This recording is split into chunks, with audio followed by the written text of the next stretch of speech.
मन क्या है?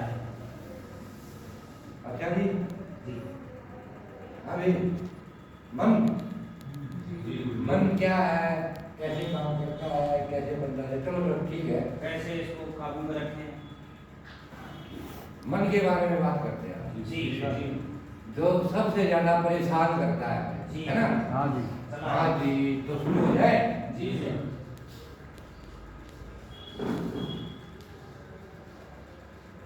देखो भाई, मैं तुम्हें जो बताऊंगा ना, उसको सांसारिकता में इस्तेमाल होता है।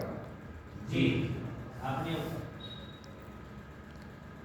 क्योंकि मैं जो व्याख्या करूंगा वो व्याख्या तेरी ऋषि मुनि संत महात्मा बोध वगैरह सबसे अलग है। और तारा दर्ज जाएगी वह बात, क्योंकि उन्होंने उन चीजों को उतनी गहराई से वो उतरे नहीं है। गौर से सुनना, और सुनना सिर्फ, अमल में मत लेके आना। मन ये दो वर्णों के योग से बना है। वर्ण का मतलब समझते हो? हाँ जी। अक्षर, एक मैं, एक मैं का संबंध स्वयं से है। और चूंकि लास्ट में नय का संबंध दूसरों से होता है, मेरे से अलग। दो ही स्थिति होती है हमारी, स्वयं की और दूसरों की। मैं का संबंध आत्मिक है, जो ऋषि मुनि समाधिस्थ हो जाते हैं उनके लिए है। आम लोगों के लिए, सांसारिक लोगों के लिए ये संबंध हमारे साथ जुड़ता ही नहीं, इसलिए ये ज्यादा जुड़ता है, तो हमारा मन दूसरे से ज्यादा प्रभावित रहता है। क्यों? आत्मिक दृष्टि हमारी समाज है। ये तो बहुत कोई विजुला है ना, शायद कृष्ण का भी नहीं जुड़ा इससे, सिर्फ शिव का जुड़ा है। मन की व्याख्या है जो मेरा नहीं है, क्योंकि आत्मा से तो संबंध है ही नहीं हमारा। हम ऊपरी तल पर जीते हैं, गहराई में जीते नहीं। तो मन का सीधा सा अर्थ है, व्याख्या है जो मेरा नहीं है। अब तुम ये कहो कि मेरा कैसे नहीं है, सवाल तो पूछेगा कि मेरा कैसे नहीं है यार। मेरे मन में आया मैंने शराब पी, मेरे मन में आया मैंने लड़कियां पटाई, मेरे मन मतलब जो भी मैंने किया वो मेरे मन में आया। अब थोड़ा सा अपनी गहराई में उतरोगे, मैं बताता हूँ किस तरह महसूस होगा कि मन मेरा नहीं है। सुबह से लेकर शाम तक आप क्या क्या करते हो?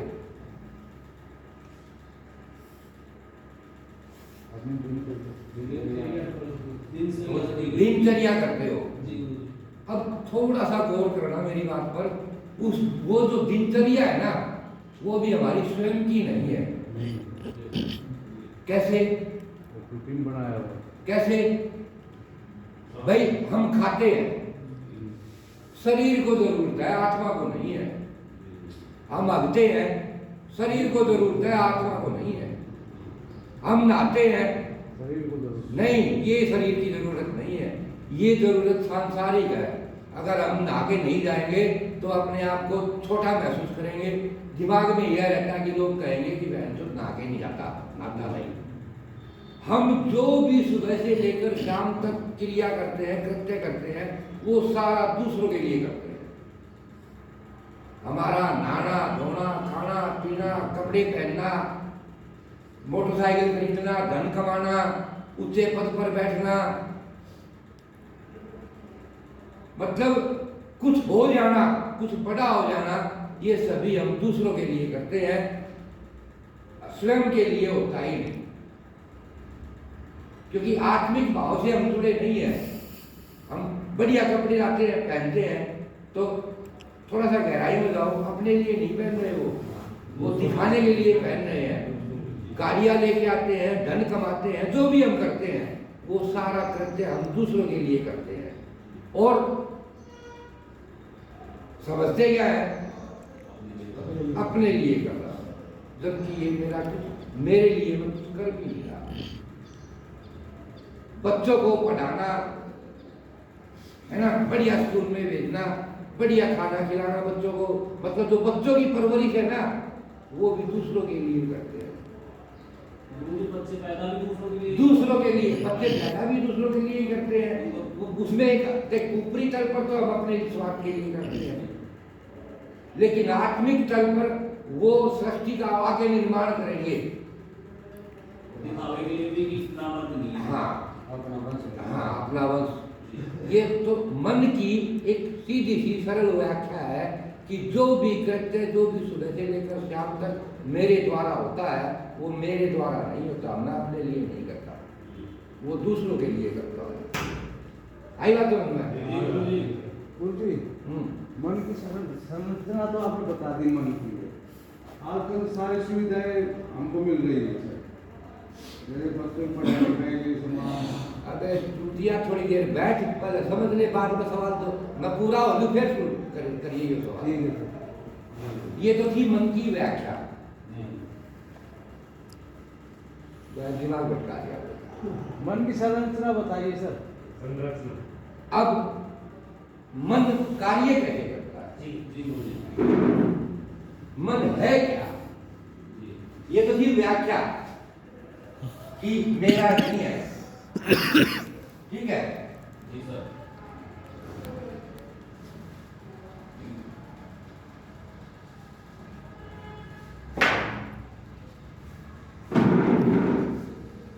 मन,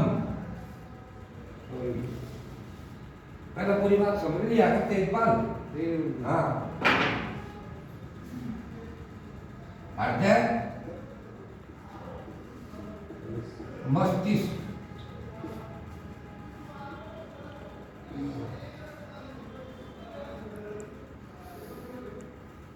दिमाग और दिल। हृदय और मस्तिष्क को जोड़ने वाली तरंगों को मन का नाम दिया गया है। हृदय, मन कोई अपने शारीरिक अंग तो है नहीं, शारीरिक अंग थोड़ी है मन, मन तो तरंगे हैं। हृदय और मस्तिष्क को जोड़ने वाले सेतु को, ब्रिज को, पुल को मन की संज्ञा दी गई है, ठीक है। और ये तैयार होता है हमारी 5 इंद्रियों से।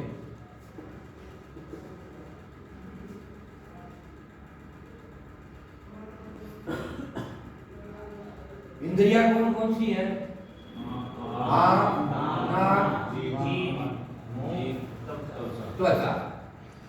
आँख का भोजन क्या है? दृश्य। कान का भोजन क्या है? नहीं, ध्वनि। कान का भोजन है ध्वनि। जीभ का भोजन क्या है? स्वाद। नाक का भोजन क्या है? सुगंध, गंध, सुगंध। इसी तरह मन का भोजन है एकाग्रता। एकाग्रता को हम आम भाषा में कहते हैं ध्यान। मन का भोजन है ध्यान, यह एकाग्रता है। अब इस एकाग्रता को प्राप्त करने के लिए हम एक विवेक नाम का शब्द भी है, सुना होगा विवेक, उसकी जरूरत पड़ती है। मन को कंट्रोल करने के लिए विवेकशील होना बहुत जरूरी है। आपका मन विवेकशील और अवेयरनेस, जागरूकता। जब भी आपका मन किसी गलत काम की तरफ बढ़े तो आप जागरूक रहें, चेतन अवस्था में रहें और मन को डाइवर्ट करें और किसी दूसरे काम में लगा दे, उसको उसका भोजन मिल जाएगा और वो उसमें लीन हो जाएगा। लेकिन मन की एक अवस्था और भी है, ये मरणासन है, तुरंत मरता है, तुरंत जीता है। जो भी चीज तुम्हारे अधिकार में आ जाती है उसके प्रति तो ये मृत हो जाता है, जो चीज तुम्हारे से दूर होती है उसके प्रति ये आकर्षित होता है। मन का ये स्वभाव है।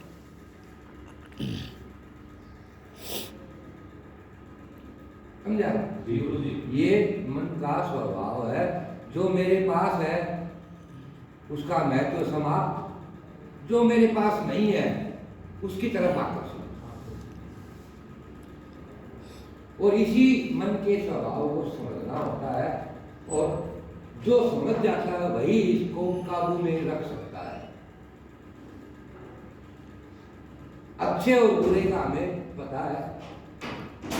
जब भी मन किसी बुरे की तरफ आकर्षित हो तो तुरंत जागरूक रहकर चेतन अवस्था में समझ जाओ और उस पर काबू पाया जा सकता है। दूसरी जगह लगा उसका भोजन देकर, समझे? जी गुरु जी। कट